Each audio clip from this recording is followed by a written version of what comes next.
बाबुर रैयान, जन्नत में रोजेदारों के लिए मखसूस दरवाज़ा। बिस्मिल्लाहिर्रहमानिर्रहीम। अस्सलामु अलैकुम रहमतुल्लाहि व बरकातुहू। नाज़रीन, अल्लाह तबारक व तआला ने रोजेदारों की अजमत और उनके बुलंद मकाम की निशानी के तौर पर जन्नत में खुसूसी दरवाज़ा मुकर्रर फरमाया है जिसका नाम बाबुर रैयान है। ये वही दरवाज़ा है जो सिर्फ और सिर्फ रोजेदारों के लिए खोला जाएगा। इस दरवाजे से किसी को दाखिल होने की इजाज़त ना होगी और जब आखिरी रोजेदार इस दरवाजे से गुजर जाएगा तो ये हमेशा के लिए बंद कर दिया जाएगा। बाबुर रैयान की फजीलत। हज़रत सहल बिन साद रज़ी अल्लाह अन्हु से रिवायत है कि नबी करीम सल्लल्लाहु अलैहि वसल्लम ने इरशाद फरमाया, जन्नत में एक दरवाज़ा है जिसे रैयान कहा जाता है। क़यामत के दिन उस दरवाजे से सिर्फ रोजेदार दाखिल होंगे और जब आखिरी रोजेदार दाखिल हो जाएगा तो ये दरवाज़ा हमेशा के लिए बंद कर दिया जाएगा। जो शख्स इस दरवाजे से दाखिल होगा उसे वहां खास पानी पिलाया जाएगा और जिसने बाबुर रैयान का पानी पी लिया उसे फिर कभी प्यास नहीं लगेगी। बुखारी और मुस्लिम। ये वो बुलंद मकाम है जो अल्लाह ने अपने रोजेदार बंदों के लिए खास तौर पर तैयार किया है। नबी करीम सल्लल्लाहु अलैहि वसल्लम ने मजीद इरशाद फरमाया, जन्नत में 8 दरवाजे हैं, उनमें से एक दरवाजे का नाम रैयान है जिससे सिर्फ रोजेदार दाखिल होंगे। सही बुखारी हदीस नंबर 3257।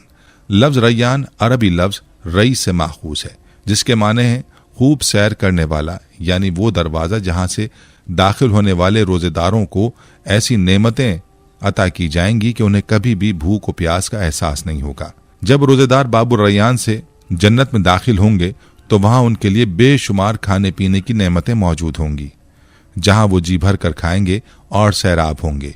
यह एजाज सिर्फ और सिर्फ उन लोगों के लिए होगा जो दुनिया में अल्लाह की रजा के लिए रोजे रखते थे। नाज़रीन, कुछ मकामात ऐसे हैं जिन्हें अल्लाह ताला ने खास तक़द्दुस और फजीलत अता फरमाई है। उन मकामात पर की गई इबादात को आम मकामात की निस्बत ज्यादा दर्जा और ज्यादा सवाब हासिल होता है। हज़रत अब्दुल्लाह बिन अब्बास रज़ी अल्लाह अन्हु से रिवायत है कि नबी करीम सल्लल्लाहु अलैहि वसल्लम ने फरमाया, जिसने रमज़ानुल मुबारक को मक्का मुकर्रमा में पाया और अपनी इस्तिताअत के मुताबिक रोजे रखे और इबादत में मशगूल रहा तो उसको दूसरे मकामात के मुकाबले में 1 लाख रमज़ान गुजारने का सवाब मिलेगा। इब्न माजा। यहाँ तक कि हर दिन के बदले में एक गुलाम आज़ाद करने का सवाब मिलता है। हर रात और दिन के बदले अल्लाह की राह में एक सवारी देने का सवाब हासिल होता है और हर दिन के बदले में बेशुमार नेकियां अता की जाती हैं। मक्का मुकर्रमा वो मकाम है जहाँ काबा शरीफ वाक़ है, जहाँ अल्लाह ताला की इबादत का बेइंतहा अजर और सवाब है। मस्जिद नबवी में रोजे रखने और इबादत में मशगूल होने की फजीलत का अंदाज़ा इस हदीस मुबारका से लगाया जा सकता है। मेरी इस मस्जिद में एक नमाज आम मस्जिदों की 1000 नमाज से बेहतर है सिवाय मस्जिदुल हराम के। बुखारी और मुस्लिम। यानी मदीना मुनव्वरा में इबादत करना दुनिया के किसी भी दूसरे मकाम की निस्बत 1000 गुना ज्यादा अजर का सबब बनता है। यही वजह है कि रमज़ानुल मुबारक के दौरान मदीना मुनव्वरा में क़याम और रोजे रखने का अजर बेपनाह बढ़ जाता है। बैतुल मक़दस तारीखी और दीनी तौर पर भी एक मुक़द्दस मकाम है जहाँ बेशुमार अंबिया किराम अलैहिमुस्सलाम ने इबादतें की और जहाँ नबी करीम सल्लल्लाहु अलैहि वसल्लम को मेराज नसीब हुई। नबी करीम सल्लल्लाहु अलैहि वसल्लम ने बैतुल मक़दस के बारे में फरमाया, ये वो ज़मीन है जहाँ अंबिया किराम अलैहिमुस्सलाम की बरकतें नाजिल हुई। वहाँ एक नमाज आम मसाजिद की 500 नमाजों के बराबर है। इसीलिए बैतुल मुक़द्दस में रमज़ानुल मुबारक में इबादत करने और रोजे रखने का अजर बेहद ज्यादा है। नबी करीम सल्लल्लाहु अलैहि वसल्लम ने फरमाया, रोजेदार के लिए 2 खुशियां हैं। एक खुशी जब वो अफ्तार करता है और दूसरी खुशी जब वो अपने रब से मुलाकात करेगा। रोजा सिर्फ भूख और प्यास बर्दाश्त करने का नाम नहीं बल्कि ये तकवा, सब्र और अल्लाह की मोहब्बत की अलामत है। रोजे की हालत में फरिश्ते दुआएं करते हैं। जन्नत की हवाएं रोजेदारों को खुशबू देती हैं और अल्लाह ताला की खास रहमतें इन पर नाजिल होती हैं। प्यारे दोस्तों, रोजा सिर्फ एक इबादत ही नहीं बल्कि एक रूहानी ढाल भी है जो हमें दुनियावी गुनाहों और शैतानी वसवसों से बचाती है। अल्लाह ताला के नज़दीक रोजे की अहमियत का अंदाज़ा इस बात से लगाया जा सकता है कि नबी करीम सल्लल्लाहु अलैहि वसल्लम ने रोजेदार के मुंह से आने वाली मखसूस खुशबू को भी इंतहाई महबूब और पसंदीदा करार दिया है। रोजेदार के मुंह की खुशबू अल्लाह के नज़दीक मुश्क से बेहतर है। हज़रत अबू हुरैरा रज़ी अल्लाह अन्हु से रिवायत है कि रसूलुल्लाह सल्लल्लाहु अलैहि वसल्लम ने फरमाया, रोज़ा गुनाहों के लिए ढाल है, इसलिए रोजे की हालत में न फाहिश बातें की जाएं और न जहालत की बातें। अगर कोई शख्स रोजेदार से झगड़े या गाली दे तो वो कह दे कि मैं रोजे से हूं। बुखारी और मुस्लिम। प्यारे दोस्तों, इस हदीस में रोजे को ढाल से तशबीह दी गई है, यानी जिस तरह ढाल तलवार के वार से इंसान की हिफाजत करती है, इसी तरह रोज़ा हमें गुनाहों और बुराइयों से महफूज रखता है। इसी तरह नबी अकरम सल्लल्लाहु अलैहि वसल्लम ने फरमाया, कसम उस ज़ात की जिसके कब्ज़े कुदरत में मेरी जान है, रोज़ेदार के मुंह की बू अल्लाह के नज़दीक मुश्क की खुशबू से भी ज़्यादा पसंदीदा है। वो अपना खाना पीना और नफसानी ख्वाहिशात महज मेरे लिए छोड़ता है और मैं ही उसका बदला दूंगा। हर नेकी का सवाब 10 गुना बढ़ा दिया जाता है। सही मुस्लिम। यह अल्लाह ताला रोज़े को अपने लिए मखसूस फरमाकर इसे दीगर इबादात से मुमताज़ कर रहा है, क्योंकि रोज़ा खालिसन अल्लाह के लिए रखा जाता है और उसका बदला खुद अल्लाह ताला अता फरमाएंगे। प्यारे दोस्तों, एक हदीस में आया है कि क़यामत के दिन एक गुनहगार को जहन्नुम में डालने का हुक्म होगा, लेकिन दोज़ख की आग उससे दूर भागने लगेगी। दोज़ख के फरिश्ते हज़रत मालिक अलैहिस्सलाम उस आग से सवाल करेंगे कि तू इसे क्यों नहीं पकड़ती? दोज़ख की आग जवाब देगी, मैं इसे कैसे पकड़ूं? इसके मुंह से रोज़े की खुशबू आ रही है। यह हदीस इस बात का सबूत है कि रोज़ा सिर्फ गुनाहों से नहीं बचाता, बल्कि आखिरत में भी हमें अजाब से महफूज रखने का सबब बनेगा।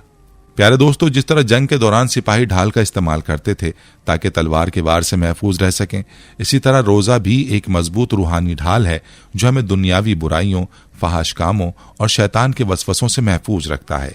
हज़रत उस्मान बिन अबी अल-आस रज़ी अल्लाह अन्हु फरमाते हैं कि उन्होंने दूध का प्याला मांगा, लेकिन जब उन्हें पेश किया गया तो उन्होंने फरमाया, मैं रोज़े से हूँ। ये सुनकर सहाबा किराम ने सवाल किया तो उन्होंने कहा कि मैंने रसूलुल्लाह सल्लल्लाहु अलैहि वसल्लम को फरमाते सुना है, रोज़ा दोज़ख से ढाल की मानिंद है, जैसे तुम लोग जंग में ढाल से अपना दिफा करते हो। तिरमिज़ी। इसी तरह हज़रत मुआज़ बिन जबल रज़ी अल्लाह अन्हु से रिवायत है कि रसूलुल्लाह सल्लल्लाहु अलैहि वसल्लम ने फरमाया, रोज़ा ढाल है।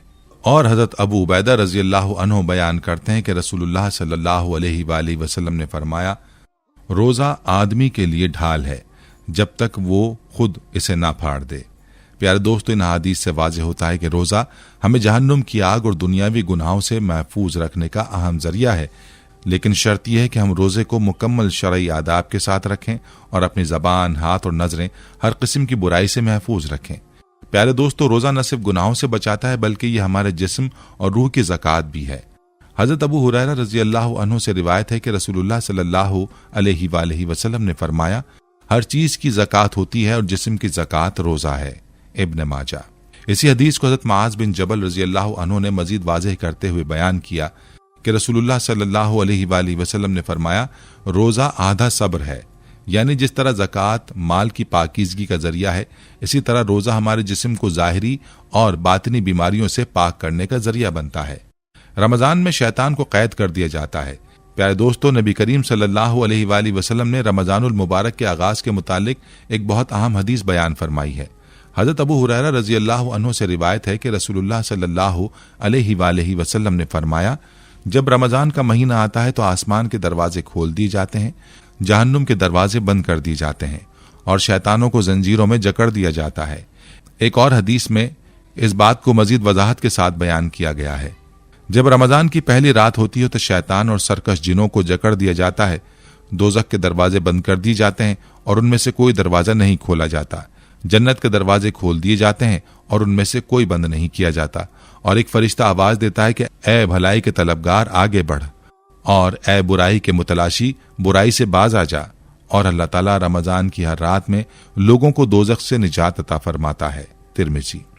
प्यारे दोस्तों, रमज़ानुल मुबारक न सिर्फ इबादत और तकवा का महीना है बल्कि बख्शिश, मग़फ़िरत और जन्नत में दाखिले का एक सुनहरी मौका भी है। यही वो मुबारक महीना है जिसमें अल्लाह ताला अपने बंदों पर ख़ास रहमत फरमाता है, उनके गुनाहों को मुआफ़ करता है और उन्हें जहन्नुम की आग से निजात देता है।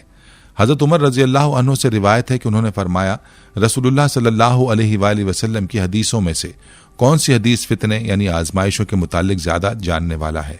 हज़रत हुज़ैफ़ा रज़ी अल्लाह अन्हु ने जवाब दिया, मैंने नबी करीम सल्लल्लाहु अलैहि वसल्लम को ये फरमाते हुए सुना, इंसान की आजमाइश उसके घर वालों, माल और पड़ोसियों में होती है, और नमाज, रोज़ा और सदका उसके लिए कफ़ारा बन जाते हैं। हज़रत उमर रज़ी अल्लाह अन्हु ने फरमाया, मेरा सवाल ये नहीं था, मैं तो उस फितने के बारे में पूछ रहा हूँ जो समंदर की मौजों की तरह शदीद होगा। इस पर कहा गया कि उसके आगे एक दरवाज़ा बंद है। हज़रत उमर रज़ी अल्लाह अन्हु ने पूछा, क्या वो दरवाज़ा खोला जाएगा या तोड़ा जाएगा? जवाब दिया गया, वो दरवाज़ा तोड़ दिया जाएगा और फिर क़यामत तक बंद नहीं होगा। ये सुनकर हज़रत उमर रज़ी अल्लाह अन्हु ने फरमाया, मुझे पूरा यकीन है कि मैं जानता हूँ वो दरवाज़ा कौन है। ये बयान इस बात का सबूत है कि फितनों का दरवाज़ा अगर खुल जाए तो क़यामत तक बंद नहीं होता और हमें अल्लाह की रहमत से उससे बचने की भरपूर कोशिश करनी चाहिए। प्यारे दोस्तों, हज़रत अबू हुरैरा रज़ी अल्लाह अन्हु से रिवायत है कि नबी करीम सल्लल्लाहु अलैहि वसल्लम ने फरमाया, एक रमज़ान दूसरे रमज़ान तक, एक जुमे से दूसरे जुमे तक और एक हज से दूसरे हज तक गुनाहों का कफ़ारा बन जाते हैं, बशर्ते कि बंदा कबीरा गुनाहों से बचे। रमज़ानुल मुबारक बख्शिश और मग़फ़िरत का महीना है और इसमें अल्लाह ताला अपने बंदों पर बेहद मेहरबान हो जाता है। जो शख्स इखलास नियत के साथ अपने गुनाहों की मुआफ़ी तलब करे, अल्लाह ताला उसे मुआफ़ कर देता है। बदकिस्मत कौन है प्यारे दोस्तों? लेकिन वो शख्स इंतहाई बदकिस्मत है जो रमज़ानुल मुबारक जैसा बाबरकत महीना पाए और फिर अपनी मग़फ़िरत ना करवा सके। नबी सल्लल्लाहु अलैहि वसल्लम ने एक मरतबा फरमाया, हलाक हो वो शख्स जिसने रमज़ानुल मुबारक का महीना पाया और फिर भी उसकी मग़फ़िरत ना हुई। मसनद अहमद। हज़रत काब बिन हजरा रज़ी अल्लाह अन्हु फरमाते हैं कि एक दिन नबी करीम सल्लल्लाहु अलैहि वसल्लम ने सहाबाए किराम से फरमाया, मेरे करीब हो जाओ। हम लोग करीब हो गए। जब आप सल्लल्लाहु अलैहि वसल्लम ने मिंबर का पहला दर्जा चढ़ा तो फरमाया आमीन, फिर दूसरे दर्जे पर चढ़े और फरमाया आमीन, फिर तीसरे दर्जे पर चढ़े और फरमाया आमीन। सहाबाए किराम ने अर्ज किया, या रसूल अल्लाह सल्लल्लाहु अलैहि वसल्लम, आज हमने आपको ऐसा कहते हुए सुना जो पहले कभी नहीं सुना था। नबी सल्लल्लाहु अलैहि वसल्लम ने फरमाया, जब मैं पहले दर्जे पर चढ़ा तो हज़रत जिब्राईल अलैहिस्सलाम मेरे पास आया और कहा, हलाक वो शख्स जिसने रमज़ान का मुबारक महीना पाया और फिर भी अपनी मग़फ़िरत ना करवा सका। तो मैंने कहा आमीन। जब मैं दूसरे दर्जे पर पहुंचा तो जिब्रील अलैहिस्सलाम ने कहा, हलाक हो वो शख्स जिसके सामने आप सल्लल्लाहु अलैहि वसल्लम का जिक्र हो और वो आप पर दुरूद ना भेजे। तो मैंने कहा आमीन। जब मैं तीसरे दर्जे पर चढ़ा तो उन्होंने कहा, हलाक हो वो शख्स जिसके वालिदैन या उनमें से कोई एक बूढ़ा हो जाए और वो उन्हें जन्नत में दाखिल ना करवा सके। तो मैंने कहा आमीन। सही मुस्लिम। प्यारे दोस्तों, इस हदीस से हमें सीखने की जरूरत है कि रमज़ानुल मुबारक हमारे लिए मग़फ़िरत और जन्नत का एक सुनहरी मौका है जिसे ज़ाया करना बदकिस्मती होगी।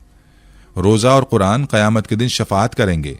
प्यारे दोस्तों, नबी करीम सल्लल्लाहु अलैहि वसल्लम ने फरमाया, रोज़ा और कुरान क़यामत के दिन बंदे के लिए शफ़ाअत करेंगे। रोज़ा कहेगा, ए अल्लाह, मैंने इसे खाने और ख्वाहिशात से रोके रखा था, इसके हक़ में मेरी शफ़ाअत कबूल फरमा। कुरान कहेगा, मैंने इसे रात में सोने से रोके रखा, इसके हक़ में मेरी शफ़ाअत कबूल फरमा। बस इन दोनों की शफ़ाअत कबूल कर ली जाएगी। मसनद अहमद। यानी रोज़ा हमें दुनिया में ज़ब्त नफ्स सिखाता है और कुरान हमें हिदायत देता है, और ये दोनों क़यामत के दिन हमें जहन्नुम से बचाने के लिए हमारी सिफारिश करेंगे। प्यारे दोस्तों, रमज़ानुल मुबारक की आखिरी रात बहुत ही अजीम है। नबी करीम सल्लल्लाहु अलैहि वसल्लम ने फरमाया, रमज़ान की आखिरी रात को उम्मत की मग़फ़िरत कर दी जाती है। सहाबाए किराम ने पूछा, या रसूल अल्लाह, क्या वो रात लैलतुल क़द्र है? आप सल्लल्लाहु अलैहि वसल्लम ने फरमाया, नहीं, लेकिन काम करने वाले को जब वो काम मुकम्मल कर लेता है तो उसकी मेहनत का हक दिया जाता है। मसनद अहमद। यानी जिस तरह दुनिया में कोई मजदूर काम मुकम्मल कर लेता है तो उसे मजदूरी दी जाती है, इसी तरह रमज़ान के मुकम्मल होने पर अल्लाह ताला रोजेदारों को मग़फ़िरत की खुशखबरी अता फरमाता है। प्यारे दोस्तों, रात के आखिरी पहर यानी नमाज फजर की अजान से पहले जो खाना रोजा रखने की नीयत से खाया जाता है उसे सहरी कहा जाता है। इसीलिए इस वक्त को सहर कहा जाता है और ये वक्त अल्लाह ताला को बहुत पसंद है।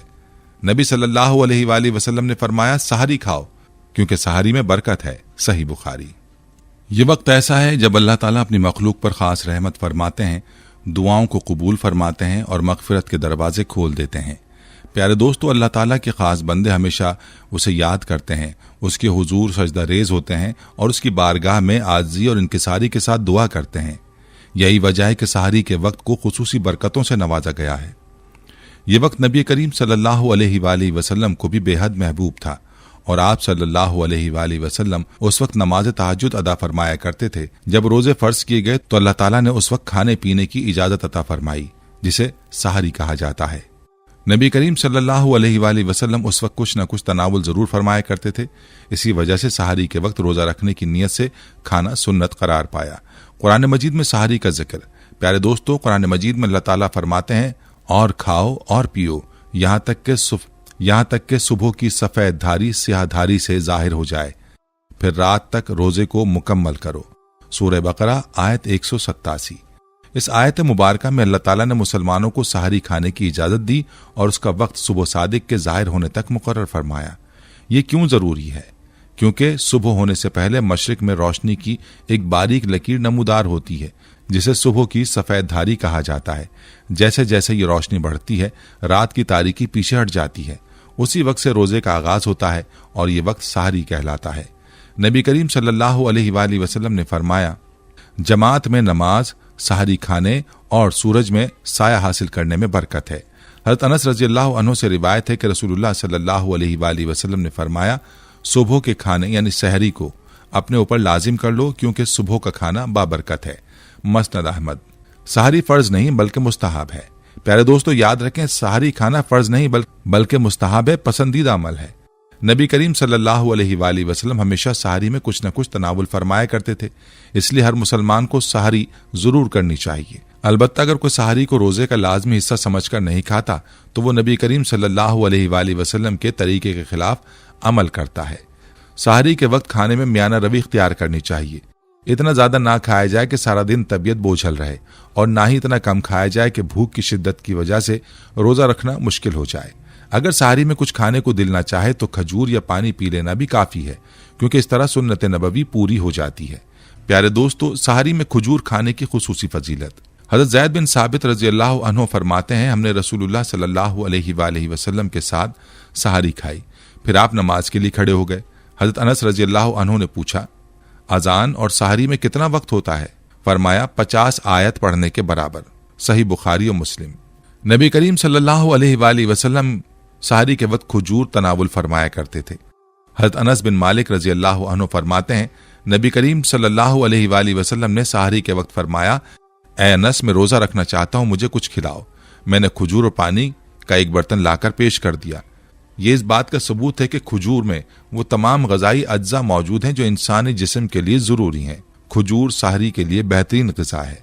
नबी सल्लल्लाहु अलैहि वसल्लम ने फरमाया, मोमिन के लिए बेहतरीन सहरी खजूर है। सुनन अबी दाऊद। इसलिए अगर कोई और खाने को ना मिले तो सिर्फ खजूर से भी सहरी की जा सकती है और ये जिस्म के लिए बेहतरीन गजाई जरिया है। सूफिया किराम और सहरी का मामूल। प्यारे दोस्तों, सूफिया किराम सहरी के वक्त इंतहाई कम गजा इस्तेमाल करते थे क्योंकि वो ज्यादा इबादत में मशगूल रहते थे। इनमें से कुछ रसूलुल्लाह सल्लल्लाहु अलैहि वसल्लम की इस हदीस पर अमल करते थे, मोमिन के लिए बेहतरीन सहरी खजूर है। इसलिए बहुत से सूफिया सिर्फ चंद खजूरें खाकर और पानी पीकर रोजा रखते थे क्योंकि उन्हें मालूम था कि यह अमल नबी करीम सल्लल्लाहु अलैहि वसल्लम की सुन्नत है। अगर आंख ना खुले और सहरी ना हो सके तो प्यारे दोस्तों, अगर कोई शख्स सहरी के वक्त ना उठ सके, आंख ना खुले, बगैर खाए पिए रोजा रख ले, तब भी रोजा मुकम्मल और दुरुस्त होगा। अलबत्ता सहरी करना अफजल है क्योंकि इसमें बरकत है और यह सुन्नत रसूल सल्लल्लाहु अलैहि वसल्लम है। इसलिए सहरी को नजरअंदाज नहीं करना चाहिए, चाहे वो पानी और खजूर ही क्यों ना हो। सहरी की सुन्नत और उसका अज्र। प्यारे दोस्तों, अगर कोई शख्स सहरी के वक्त आंख ना खोल सके और बगैर खाए पिए रोजा रख ले, तब भी रोजा मुकम्मल और दुरुस्त होगा क्योंकि सहरी रोजे के फराइज में शामिल नहीं बल्कि एक अजीम सुन्नत है। अलबत्ता सहरी छोड़ने की आदत बनाना दुरुस्त नहीं क्योंकि नबी करीम सल्लल्लाहु अलैहि वसल्लम की सुन्नत को तर्क करना है। नबी सल्लल्लाहु अलैहि वसल्लम ने फरमाया, सहरी खाया करो क्योंकि सहरी में बरकत है। लिहाजा अगर किसी वजह से सहरी का वक्त निकल जाए तब भी रोजा रख लेना चाहिए क्योंकि सहरी ना होने की वजह से रोजा छोड़ देना कम हिम्मती की अलामत है। अफ्तार, रोजा खोलने का मसनून तरीका। प्यारे दोस्तों, जब सहरी के वक्त रोजा रखने के बाद खाने पीने की पाबंदी लग जाती है तो वो शाम के वक्त अफ्तार पर खत्म होती है। अल्लाह ताला कुरान पाक में फरमाते हैं, फिर रोजा मुकम्मल करो यहां तक कि रात आ जाए। सूरह बकरा आयत 187। अफ्तार का वक्त कब होता है? प्यारे दोस्तों, इस्लाम में अफ्तार का मसनून वक्त सूरज के गुरूब होने के फौरन बाद है। सूरज के गुरूब होने के फौरन बाद है। हज़रत उमर बिन खत्ताब रज़ियल्लाहु अन्हु से रिवायत है कि रसूलुल्लाह सल्लल्लाहु अलैहि वसल्लम ने फरमाया, जब रात उस तरफ से आ जाए और दिन इस तरफ से चला जाए और सूरज गुरूब हो जाए तो रोजेदार के अफ्तार का वक्त हो गया। सही बुखारी और मुस्लिम। इससे मालूम होता है कि जैसे ही सूरज गुरूब हो और मशरिक की जानिब रात की तारीकी नजर आना शुरू हो तो वो इस बात की अलामत है कि रोजा अफ्तार करने का वक्त हो चुका है। अफ्तार में ताखीर जायज नहीं। प्यारे दोस्तों, एक हदीस मुबारका में नबी करीम सल्लल्लाहु अलैहि वसल्लम ने फरमाया, मेरी उम्मत हमेशा मेरे तरीके पर रहेगी जब तक कि वो अफ्तार में ताखीर नहीं करेगी। सही बुखारी। यानी अफ्तार में गैर जरूरी ताखीर करना दुरुस्त नहीं, बल्कि सुन्नत यह है कि जैसे ही सूरज गुरूब हो फौरन अफ्तार कर लिया जाए। बाज लोग चांद और सितारे निकलने का इंतजार करते हैं, मगर ऐसा करना दुरुस्त नहीं, बल्कि मुस्तहब यह कि गुरूब आफ्ताब के फौरन बाद रोज़ा अफ्तार किया जाए। अफ्तार का बेहतरीन तरीका नबी करीम सल्लल्लाहु अलैहि वसल्लम की सुन्नत। प्यारे दोस्तों, अफ्तार के लिए सबसे अफजल चीज खजूर और पानी है। नबी करीम सल्लल्लाहु अलैहि वसल्लम का भी यही तरीका था। हजरत सलमान फारसी रजी अल्लाह अन्हु से रिवायत है कि नबी करीम सल्लल्लाहु अलैहि वसल्लम ने फरमाया, जब तुम में से कोई अफ्तार करे तो वो खजूर से करे, और अगर खजूर ना मिले तो पानी से, क्योंकि पानी पाकीज़ा चीज है। सुनन अबी दाऊद। हजरत अनस बिन मालिक रजी अल्लाह अन्हु से रिवायत है कि नबी करीम सल्लल्लाहु अलैहि वसल्लम ने फरमाया, जो शख्स खजूर पाए वो खजूर से अफ्तार करे, और अगर ना पाए तो पानी से अफ्तार करे, क्योंकि पानी पाक करने वाला है। सही मुस्लिम। अफ्तार में नबी करीम सल्लल्लाहु अलैहि वसल्लम का तरीका क्या था? नबी करीम सल्लल्लाहु अलैहि वसल्लम आमतौर पर ताज़ा खजूर से अफ्तार फरमाते, और अगर ताज़ा खजूर दस्तयाब ना होती तो खुश्क खजूर या पानी से अफ्तार करते। अगर खजूर और पानी दोनों मौजूद ना होते, चंद घूंट पानी पीकर रोज़ा अफ्तार फरमा लेते। प्यारे दोस्तों, खजूर एक मुकम्मल ग़िज़ा है और इसमें वो तमाम ग़िज़ाई अज्जा मौजूद होते हैं जो जिस्म को फौरी तवानाई फराहम करते हैं। इसलिए नबी करीम सल्लल्लाहु अलैहि वसल्लम ने फरमाया, मोमिन के लिए बेहतरीन अफ्तार खजूर है। सुनन अबी दाऊद। अफ्तार के वक्त हलाल रिज़्क का ख्याल रखना। प्यारे दोस्तों, अफ्तार के वक्त सबसे अहम बात यह है कि वो जिस चीज़ से अफ्तार किया जा रहा है वो हलाल और पाकीज़ा हो। अल्लाह के खास और नेक बंदे हमेशा इस बात का ध्यान रखते हैं कि वो अपना रोज़ा सिर्फ हलाल कमाई से हासिल की गई चीज़ों से अफ्तार करेंगे। इसलिए बाज़ सूफिया इकराम मस्जिद में रखे गए अफ्तार के खाने से एहतियात बरतते थे, क्योंकि उन्हें मालूम नहीं होता था कि वो रिस्क हलाल कमाई से आया है या नहीं। नबी करीम सल्लल्लाहु अलैहि वसल्लम ने फरमाया, पाकीज़ा खाने और इसके हलाल के बगैर इबादत कबूल नहीं होती। सही मुस्लिम। लिहाजा अफ्तार के वक्त ये ज़रूर देखना चाहिए कि जो खाने पीने की चीज़ें हम इस्तेमाल कर रहे हैं वो हलाल और पाकीज़ा हों। मसाजिद में अफ्तार करने का अजर। प्यारे दोस्तों, अगर कोई शख्स किसी मस्जिद में या किसी मुस्तहिक फ़र्द के लिए अफ्तार का एहतमाम करे तो उसके लिए बहुत बड़ा अजर व सवाब है। नबी करीम सल्लल्लाहु अलैहि वसल्लम ने फरमाया, जो शख्स किसी रोज़ेदार को अफ्तार कराए तो उसे भी उतना ही सवाब मिलेगा जितना रोज़ेदार को मिलेगा, बगैर इसके कि रोज़ेदार के सवाब में कोई कमी हो। सुनन तिरमिज़ी। यही वजह है कि मसाजिद में रोज़ेदारों के लिए अफ्तारी का इंतज़ाम करना एक बहुत बड़ा सवाब का काम है और अल्लाह ताला उसके बदले में बेहतरीन अजर अता फरमाता है। रोज़ा रहमत, मग़फ़िरत और निजात का ज़रिया। प्यारे दोस्तों, रमज़ानुल मुबारक अल्लाह ताला की एक बेहतरीन नेमत है जिसमें हमें अपने गुनाहों की बख्शिश, नेकियों में इजाफा और जन्नत में दाखिले का सुनहरी मौका दिया जाता है। अफ्तार अल्लाह की नेमत की शुक्रगुजारी। जब रोज़ा मुकम्मल होता है और हम अफ्तार करते हैं तो ये सिर्फ खाने और पीने की बहाली नहीं बल्कि अल्लाह की अता करदा नेमतों पर शुक्र अदा करने का मौका है। नबी करीम सल्लल्लाहु अलैहि वसल्लम ने फरमाया, रोज़ेदार के लिए दो खुशियां हैं, एक खुशी जब वो अफ्तार करता है और दूसरी खुशी जब वो अपने रब से मुलाकात करेगा। सही बुखारी और मुस्लिम। प्यारे दोस्तों, अफ्तार सिर्फ खाने का वक्त नहीं बल्कि ये इस बात की अलामत है कि हमने पूरा दिन सब्र किया, अल्लाह की रजा के लिए भूख और प्यास को बर्दाश्त किया और अब उसका बेहतरीन इनाम हासिल कर रहे हैं। इसलिए अफ्तार के वक्त अल्लाह से दुआ करना बहुत अहम है, क्योंकि उस वक्त दुआ रद्द नहीं होती। नबी करीम सल्लल्लाहु अलैहि वसल्लम ने फरमाया, 3 लोगों की दुआ रद्द नहीं की जाती, रोजेदार की अफ्तार के वक्त, आदिल हुक्मरान की और मजलूम की दुआ। सुनन तिरमिज़ी। रोजा सिर्फ इबादत नहीं बल्कि रूहानी तरबियत। प्यारे दोस्तों, रोजा महज भूखा और प्यासा रहने का नाम नहीं बल्कि ये रूहानी और अखलाकी तरबियत का जरिया भी है। यह हमें सब्र, शुक्र और हमदर्दी और नेकी की आदत सिखाता है। रोजा में क्या सिखाता है? तकवा और अल्लाह का खौफ। जब हम रोजे में होते हैं तो हमें एहसास होता है कि अल्लाह हमें हर वक्त देख रहा है और हम उसकी हुक्म की मुकम्मल पैरवी कर रहे हैं। सब्र और बर्दाश्त। रोजा हमें बर्दाश्त और इस्तकामत सिखाता है ताकि हम दुनियावी मुश्किलात को बेहतर तरीके से झेल सकें। हमदर्दी और सखावत।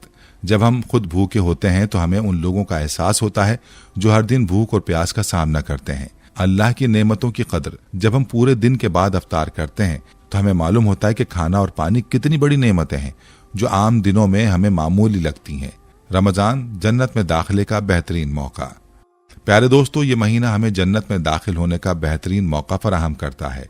नबी करीम सल्लल्लाहु अलैहि वसल्लम ने फरमाया, जो शख्स ईमान और खालिस नीयत के साथ रमजान के रोजे रखे उसके तमाम पिछले गुनाह मुआफ कर दिए जाते हैं। सही बुखारी। यही वजह है कि हमें चाहिए कि हम ज्यादा से ज्यादा रोजे रखें, इबादत करें और अल्लाह से अपने गुनाहों की मगफिरत मांगें। रमजान के बाद भी नेकियों को जारी रखें। प्यारे दोस्तों, रमज़ान ख़त्म होने के बाद भी हमें अपनी इबादत, नमाज, तिलावत कुरान और नेक अमाल को जारी रखना चाहिए। ये ना हो कि हम सिर्फ रमज़ान में नेक बने और बाकी 11 महीने गफलत में गुजार दें। रसूलुल्लाह सल्लल्लाहु अलैहि वसल्लम ने फरमाया, अल्लाह को वो अमल सबसे ज्यादा पसंद है जो मुस्तकिल किया जाए, चाहे वो कम ही क्यों ना हो। सही मुस्लिम। इसलिए हमें रमज़ान के बाद भी नमाज, कुरान की तिलावत और सदका और खैरात को जारी रखना चाहिए ताकि हमारी जिंदगी भरपूर नेकियों से भरी रहे। दावत और अहम पैगाम। प्यारे दोस्तों, अगर आपको ये वीडियो पसंद आई तो इसे ज़्यादा से ज़्यादा लोगों तक पहुँचाएँ ताकि सबको रमज़ान की बरकतों और रोज़े की फजीलत का इल्म हो। मुस्लिम मैटर्स टीवी हमेशा आपके लिए मुस्तनद और बेहतरीन इस्लामी मालूमात लेकर आता है। लिहाजा अगर आप मज़ीद दिलचस्प और ईमान अफरोज़ वीडियोस देखना चाहते हैं तो हमारे चैनल को सब्सक्राइब करें, बेल आइकन को दबाएं ताकि हमारी हर नई वीडियो की इत्तला आपको फौरन मिले। अल्लाह ताला हमें रमज़ान की बरकतें नसीब फरमाए और हमें नेक अमाल करने की तौफीक अता फरमाए। कमेंट्स में हमें बताएं कि आपने ये वीडियो कहाँ से देखी और रमज़ान का कौन सा लम्हा आपके लिए सबसे ज्यादा बाबरकत होता है। अल्लाह ताला हम सबका हामी व नासिर हो। जज़ाकल्लाह। नहनु नुहारिबु लिकई नजलिब अन्नस्र लिलहक़्क़ि वल्दीन।